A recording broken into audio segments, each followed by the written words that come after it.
Hello, this is Carson Cook, your CSO Pro, and welcome to the channel.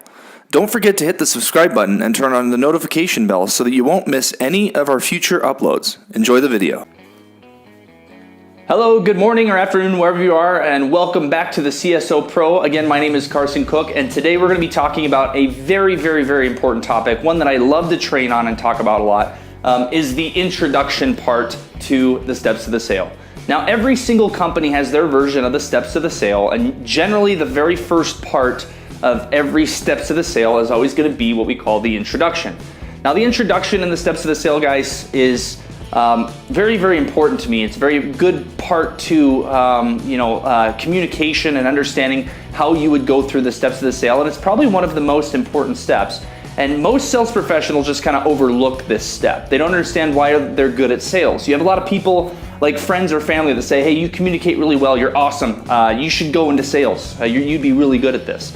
Well, that's because you probably have a very good type of communication that works really well with introductions. You're that kind of person that can go into a crowd or a group of people and 5 minutes later, no matter who they are, walk away with 2 or 3 friends. That's just very common. It's kind of a cool thing to have that ability, right? You're very charming. This is some of the traits that make for a good sales professional, is that they communicate very well. They build rapport very quickly, and they have the ability to make friends fast. Well, the reason why is because they have very good introductions. And we're going to talk about 3 different things today, guys, that are going to really help you understand that this is actually probably one of the most important steps to your sale.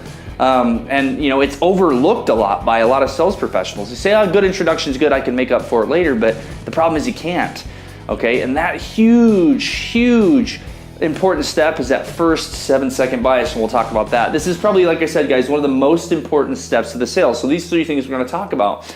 Now, the reason this is a point on here, on this board, guys, is most important is because you need to realize that this is something that you need to spend a lot of your sales training time on. This is something you really need to focus on, is how do I make the first introduction right? How do I have my pitch down so well that it just comes off the tip of my tongue? How well can I improve my first interactions with people, the very first interactions with people? How can I improve that? And I'm going to talk about why that is so important. It's more important than pretty much even the close. You're not going to arrive at the close unless you have a solid foundation. We'll talk about that. The second thing is the 7-second bias. The 7-second bias is a thing in psychology, is a topic in psychology that we talk about. That's a defense mechanism for your brain and how your brain processes information and how it communicates, how it retains information, and what it needs to do for survival is actually a huge communication thing with the first 7-second bias. We'll talk about this. Second thing is going to be, we need to be clear and to the point, and why that's so very important. So why is this important? Okay, well, the first part of why you should understand that this is one of the most important parts of your steps to the sale, period, end of story, is the fact that you're building a foundation for a structure. I could have a multi-billion-dollar building that's built upon wooden planks at the bottom, and I can guarantee you if I put too much concrete up there, then it's going to tip over. It's not going to work. It doesn't matter how beautiful the rest of your sale is in the steps of the sale. It doesn't matter how well you handle objections. If that very first foundational part that you build, okay, is crap, it's shit, okay, you had a bad 7-second bias, you had to play catch up with that person, you had to build their trust, and it's very hard to lose that. And it's almost like, yes, you get one shot. I'm not saying that you're not communicative enough as well, or you don't have enough skill set to, if you screw this up, the rest of the sale's just done for, it's bombed. Now, it's just going to be a lot harder for you. It's going to be a lot harder for you if this isn't done right. So it's important to understand that foundation that you have, that first interaction that you have with the board of directors, the client, it all comes down to, what do you look like? How do you sound? And you got 7 seconds to do it, guys. You got 7 seconds for this impression. And then you have 15 to 30 seconds of an attention span.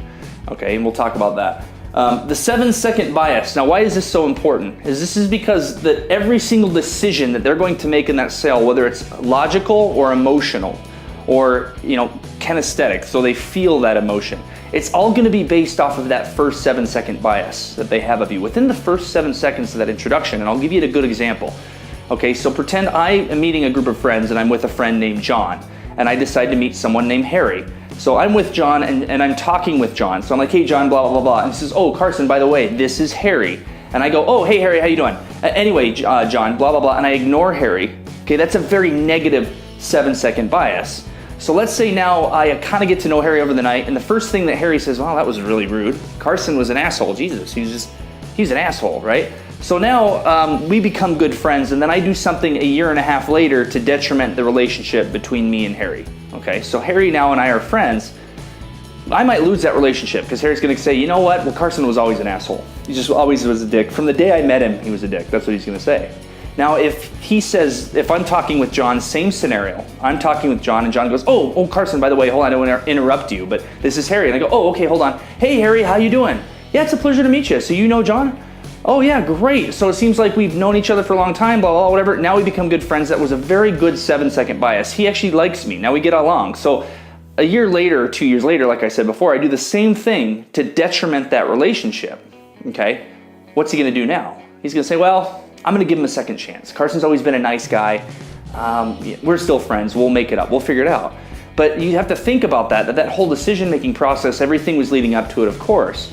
But that first 7-second bias is the thing that's gonna tip over his emotional thinking. Because when I first met Harry, we had a good 7-second bias. But if I came off as an asshole to start with, he's always gonna think that I'm an asshole. Every decision process is gonna revert back to that first defense mechanism, to where you memorize and you know certain things if they make a huge impact. Okay, negative impacts make, very, very strong psychological changes in your brain. Okay, like a murder victim or something that you see on the side of the street, this one street, you're always gonna say that that's a dangerous street. You'll come back to your town 30 years later and haven't seen that street. They could have built a park, now it's a safe street. But you're always gonna remember that one murder that happened on this street, and you're gonna just drive by. You're not gonna stop there anymore. You're gonna still consider it dangerous. That's a 7-second bias. That's the first 7 seconds you saw that street, or you drove past it after you heard about the story. So the 7-second bias is important, guys. Now what I'm talking about this, so how can we improve this? How can we improve our introduction? Well, in our introduction, we need to make sure a few different things. The most important thing is that you need to be very clear and very to the point. That doesn't mean you need to be aggressive. It just needs to be very, very clear on the first 15 seconds of your delivery of your pitch. It needs to be exactly to the point with all the intentions that you need it to have. Okay, so we also talk about stating the agenda. So you're going to tell the person, first off, is you need to make sure with your client or the board of directors or wherever you are, whether you're golfing and you're trying to sell a deal, if they're hitting a ball and you're trying to sell a deal, they're not gonna listen to you. Okay, if you're walking, they might listen to you. If you guys are sitting down having a drink in the cart, they might actually be paying attention to you now, right? If you're in a board meeting, okay, and literally the board puts you off and they start talking about something else and you're still giving your pitch, you could give the world's best pitch, but you might as well be pitching to a fence post. They're not listening, they're not retaining the information. Maybe they got a good 7-second bias, but it's not ready to continue the sale. You need to put a hold on that and then make sure the environment that you're in so that you can deliver a clear and to the point message. So in your introduction, it needs to be very, very, very quick. This is who you work for. This is how big the company is. And this is the product that you're gonna be providing them with. And these are the steps that we will take to go through this process, and then at the very end, I'm gonna present it to you, and if the board is happy and we're happy, then we'll go ahead and we will ask for your business and we'll get you set up. That's a very common stating the agenda that's to the point, and that's all the 15 seconds that you get. The 7-second bias comes when you shake their hand, when you smile, okay? When you read that book, How to Win Friends and Influence People, you use their first name only. Okay, you show signs of respect, you dress for the occasion. You don't overdress, you don't underdress. You make sure that you're in a good setting for them to pick up the information and you're comfortable and your client's comfortable. That's how you deliver, okay, a clear and a concise and to the point message directly, that you are sure that they're gonna pick that up 100%. They're gonna pick it up 100%. They're not gonna have any miscommunication or confusion, because now you just laid the foundation, the groundwork. You smiled with them. Okay, you had a great first 7-second bias with them. You asked them something personal right off the bat. It was kind of funny. You're in their store and you asked them about this, you told them a story, and then you started, right? But that 7-second bias, guys, that first initial impression is so important because it lays a foundation for the rest of the steps of the sale. Like we said, we can have this beautiful building here, beautiful steps. At the end, there's this close, there's a dollar sign, but if it's on stilts, okay, if it's on stilts, okay, this thing's gonna tip over. Your steps to the sale are gonna fall over. You're done for. You're gonna have to work really hard to pitch that back up, to rebuild that foundation. You got 7 seconds to make a good impression. So make sure, guys, you study that first initial interaction. Okay, in some of the other videos, we talk about some of the other challenges that you can do, like the day of communication, where you go up and you talk to complete strangers. That's gonna help you with your introduction, guys. Just being comfortable with talking to random people Well, now you're gonna be talking with people that you know. They're on your client list. You've talked to them before. But now you have the ability to have a great 7-second bias. You need to make sure that you wear the right clothing, you smile, you have a good day. And if you're not having a good day, you bump your head, you didn't get your coffee, go back to your car, go back to a safe place, go to the bathroom, rethink, try and get happy, stay positive, okay, because you don't wanna mess up these 7 seconds. You don't wanna mess up your introduction. All right, so other than that, guys, make sure we keep this in line for the rest of the steps to sale. Thank you so much for joining me, and I will see you soon.